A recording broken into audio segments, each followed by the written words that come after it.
Vous sentez-vous parfois prisonnier de vos choix, comme si malgré toute votre bonne volonté, vous n'arriviez pas à passer à l'action, à décider, à changer? Et si je vous disais que la clé se trouve dans quelque chose de plus petit, de presque imperceptible, vos habitudes?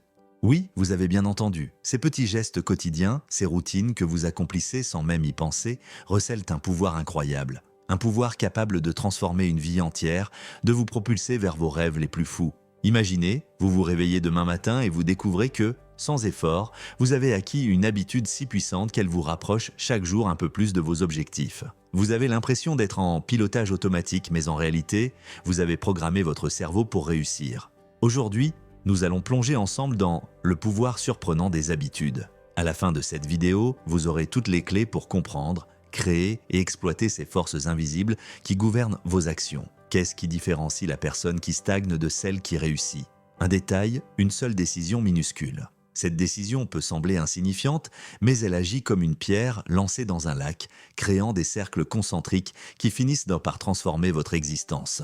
Aujourd'hui, pendant cette demi-heure ensemble, je vais vous montrer comment une micro-décision, un mini-geste répété chaque jour, peut faire de vous une personne totalement différente dans quelques mois. Restez avec moi jusqu'au bout, car vous allez découvrir des techniques concrètes pour installer ces micro-habitudes qui semblent insignifiantes, jusqu'au jour où vous ne pourrez plus vous en passer. Avant d'entrer dans le vif du sujet, prenez 2 secondes pour cliquer sur un s'abonner. Juste en dessous de cette vidéo, j'ose parier que vous ne voudrez pas manquer une seule des prochaines ressources que j'ai prévues pour vous. Activez la cloche pour être notifié dès qu'une nouvelle vidéo sort. Et surtout, partagez cette vidéo avec un ami, un collègue ou même un membre de votre famille qui est prêt à prendre sa vie en main. Partager, c'est répandre l'énergie positive et je suis sûr que quelqu'un que vous connaissez pourrait trouver dans ces conseils l'étincelle qui manquait à sa motivation. Alors, abonnez-vous, partagez et préparez-vous à découvrir comment transformer vos routines en catapulte vers le succès. Avant tout, qu'entend-on vraiment par habitude? Une habitude, c'est une action, un comportement, une pensée que notre cerveau enclenche automatiquement, presque sans que l'on s'en rende compte. C'est ce que vous faites chaque matin. Vous vous levez, vous vous lavez les dents, vous allez prendre votre café sans même réfléchir. Pourquoi? Parce que votre cerveau, afin d'économiser de l'énergie, a gravé ses séquences dans des circuits neuronaux dédiés. Résultat, il les exécute en mode pilote automatique. Le problème, c'est que ce pilote automatique ne sait pas faire la différence entre le bon et le mauvais. Il exécute ce qu'on lui a programmé, et c'est là qu'intervient l'opportunité. Si vous pouvez prendre le contrôle de ce pilote automatique en créant des habitudes puissantes, vous pouvez automatiser votre réussite. Alors, pourquoi notre cerveau se tourne-t-il vers les habitudes? Simple, pour faire des économies. Imaginez que chaque fois que vous allumez la lumière, vous deviez recalculer la force à appliquer, le temps nécessaire, le coût en énergie. C'est épuisant, n'est-ce pas? Notre cerveau, cette merveilleuse usine de calcul, a besoin d'économiser son énergie afin de se concentrer sur des tâches plus complexes, résoudre un problème, prendre une décision importante, innover. En créant des habitudes, le cerveau apprend une séquence de la A à la Z, la mémorise et la répète sans effort. Plus vous renforcez une habitude, plus elle devient fluide, et moins votre cortex préfrontal, cette zone de prise de décision consciente, a besoin de s'impliquer. Résultat, vous fonctionnez sur un pilote automatique et vous économisez un temps précieux et une énergie mentale colossale. Derrière chaque habitude se cache un signal, un déclencheur qui envoie le message à votre cerveau « Ok, c'est le moment d'agir ». Exemple, l'heure qui s'affiche sur votre réveil, la vue de votre tasse de café, un endroit précis de la maison, une émotion ou même une autre action. Par exemple, si tous les matins à 7 heures vous entendez votre alarme, votre cerveau sait « c'est l'heure de sortir du lit ». Si vous ouvrez votre frigo et que vous avez l'habitude de prendre un yaourt, ce signal est direct « yaourt ». Nous allons découvrir comment identifier et exploiter ces signaux pour installer des habitudes constructives. La deuxième étape, c'est la routine elle-même. C'est ce que vous faites en réaction au signal, boire un café, lire 10 pages d'un livre, lancer une séance de méditation, écrire une page d'un journal. Tant que cette action est répétée régulièrement, elle devient rapide, fluide, voire intuitive. Et plus vous la répétez, plus elle s'ancre dans le striatum, cette zone du cerveau chargée d'automatiser les actions. C'est là que votre pilote automatique prend le relais. Troisième étape, la récompense. Chaque fois que vous exécutez la routine, votre cerveau s'attend à recevoir quelque chose en retour. Une sensation de bien-être, de la fierté, un petit plaisir chimique, comme la libération de dopamine. C'est cette récompense qui ancre le comportement. Votre cerveau se dit « Ok, je veux revivre cette sensation ». Parfait, on garde cette habitude. Prenez l'exemple d'une personne qui tous les matins se lève pour faire 5 pompes. À la fin de la série, elle ressent un léger boost d'endorphine, un sentiment de fierté d'avoir démarré sa journée avec de l'action. Cette micro-récompense va renforcer la probabilité de recommencer demain matin. En comprenant bien cette boucle, signal, routine, récompense, vous détenez la structure fondamentale pour créer n'importe quelle habitude durable ou pour détruire celles qui ne vous servent pas. Vous savez, vos habitudes sont comme la partie immergée d'un iceberg. C'est là où se joue l'essentiel. Vous voyez seulement 5 à 10% de ce qui se passe. Le reste, vaste majorité, se trouve sous la surface. Ces habitudes, souvent invisibles, dictent 40% à 50% de vos comportements quotidiens. Même si vous avez des objectifs ambitieux et une motivation en acier, si vous ne modifiez pas vos routines quotidiennes, vous resterez prisonnier de vos anciens schémas. En ce sens, les habitudes sont bien plus puissantes que la volonté brute. Elles travaillent pour vous ou contre vous, en silence. Le deuxième effet surprenant, c'est la force d'accumulation. Imaginons que vous commenciez aujourd'hui à écrire 2 minutes par jour dans un carnet. 2 minutes peuvent sembler ridicules, insignifiantes, mais au bout d'une semaine, vous aurez près de 15 minutes d'écriture, au bout d'un mois, 2 quarts d'heure et au bout d'un an, plus de 12 heures consacrées à la rédaction.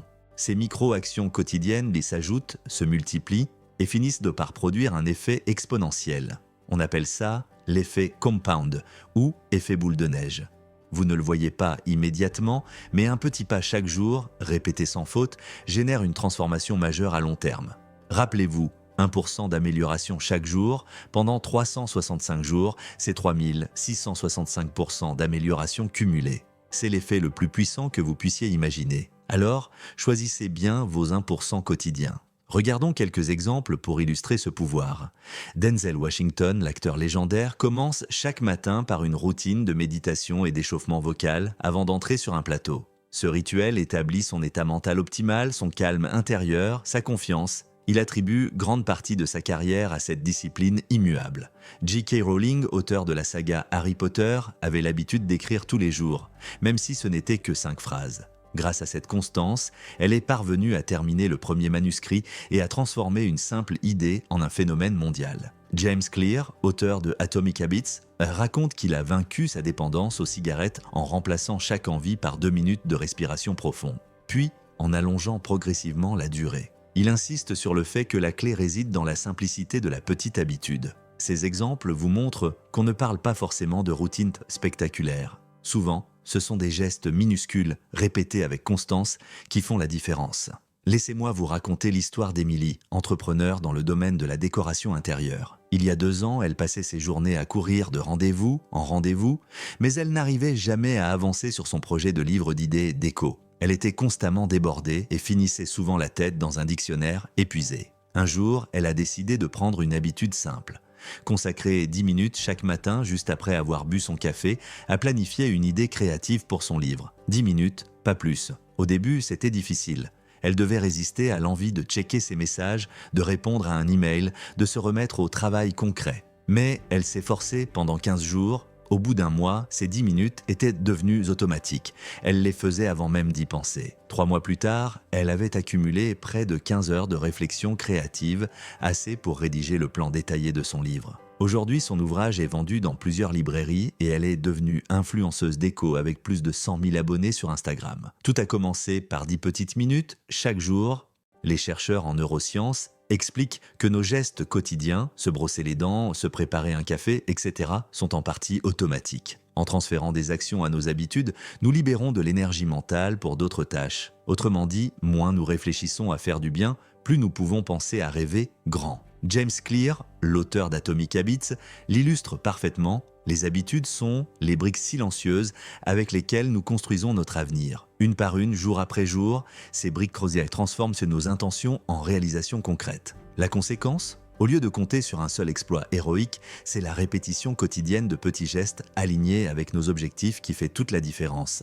C'est la répétition discrète des tout petits pas qui, additionnés, finissent par soulever des montagnes. Le secret de l'effet cumulatif est de la constance. La force des habitudes réside surtout dans leur accumulation. James Clear le rappelle, une simple habitude de lecture de 21 minutes par jour représente plus de 120 heures de développement personnel sur une année. Un petit changement dans votre alimentation, maintenu sur 365 jours, peut transformer votre santé. Autrement dit, 5 minutes quotidiennes ne sont jamais rien. Sur le long terme, elles deviennent démesurées, effet cumulatif. Comme le note la loi de l'accumulation, De petites améliorations régulières au fil du temps peuvent vous conduire à des résultats remarquables. Chaque jour compte, chaque geste compte, constance. Ce n'est pas la grandeur isolée d'un acte qui compte, c'est sa répétition. La clé n'est pas dans la grandeur de l'action, mais dans sa constance. Le succès se construit en graissant la roue chaque matin, pas en donnant un coup de clé de temps en temps.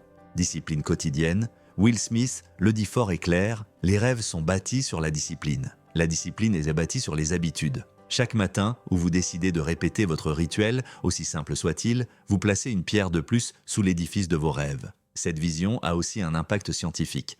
Lorsqu'une action devient habituelle, le cerveau l'optimise. Les connexions neuronales se renforcent, l'action requiert moins de volonté, et vous économisez votre énergie mentale pour les décisions plus difficiles. Bref, les habitudes bien choisies vous transforment en machine à progrès. Clarifiez votre objectif, 25 à 27 minutes. Étape 1. Définissez clairement votre objectif. Trop souvent, on se lance avec un « je veux être en forme » ou « je veux réussir », mais sans horizon précis. Vous devez formuler un objectif mesurable et temporel. Par exemple, je veux courir 5 km en continu d'ici 3 mois. Je veux lire 12 livres de développement personnel cette année, un par mois. Je veux méditer 10 minutes chaque matin pendant 60 jours. Plus votre objectif est précis, plus vous trouverez facilement là ou les habitudes à installer. Commencez petit, la règle des 2 minutes, 27 à 30 minutes. Étape 2, rétrécissez l'habitude jusqu'à ce qu'elle prenne 2 minutes maximum. Cette règle est tirée du livre Atomic Habits de James Clear. L'idée, c'est de rendre la nouvelle habitude si simple que vous ne pouvez pas trouver d'excuses pour ne pas la faire. Par exemple, si vous voulez vous mettre à la méditation, commencez par méditer 2 minutes chaque matin sans chercher à prolonger. Si vous souhaitez vous mettre au sport, faites 2 pompes, 2 squats ou 2 minutes de marche. Le but n'est pas l'intensité, mais la constance. En 2 minutes, vous ne pouvez pas dire « je n'ai pas le temps ». Votre cerveau accepte plus facilement l'idée. Une fois que vous avez automatisé ces 2 minutes, étendez progressivement la durée. 2 minutes se transforment en 3, 3 en 5, et ainsi de suite sans effort apparent. Couplez la nouvelle habitude à une habitude existante, 30 à 33 minutes. Étape 3, utilisez la technique du piggybacking ou du couplage. Couplage. Vous allez attacher votre nouvelle habitude à une habitude déjà ancrée. Après avoir brossé mes dents, je fais 2 minutes de méditation. Lorsque je finis mon café, j'écris 2 phrases dans mon journal. Dès que j'allume la lumière du salon, je prends mon élastique de fitness et je fais 2 squats. En associant votre nouvelle action à un signal existant, vous créez un pont solide entre ce que vous faites déjà et ce que vous voulez installer. Votre cerveau reconnaît le signal existant et active immédiatement la nouvelle routine. Confectionnez un environnement favorable, 33 à 35 minutes. Étape 4, créez un environnement qui vous aide à réussir. Votre environnement peut être votre meilleur allié ou votre pire ennemi. Si vous voulez arrêter de grignoter, ne laissez pas de snack à portée de main. Si vous voulez écrire chaque jour, laissez votre cahier et votre stylo sur votre bureau ou ouvrez votre application de prise de notes avant de vous coucher pour qu'elle soit prête le matin. Chaque friction que vous supprimez, chaque petite modification qui rapproche votre but fait la différence. Créez des rappels visuels. Un post-it sur le miroir, une alarme discrète sur votre téléphone, un rappel dans votre agenda électronique. Allez jusqu'au bout. Placez votre tapis de yoga à côté du lit, posez votre livre de méditation sur votre table de chevet, mettez vos baskets devant la porte. Rendez l'action si évidente que vous ne puissiez pas l'ignorer. Pour arrêter une mauvaise habitude, commencez par l'analyser. Quel était le signal qui la déclenche? Quelle est la récompense recherchée? Prenons l'exemple du grignotage en fin d'après-midi. Le signal peut être la fatigue d'une journée de travail, l'ennui, le fait de passer devant un distributeur ou même la vue d'un pot de biscuits. La récompense?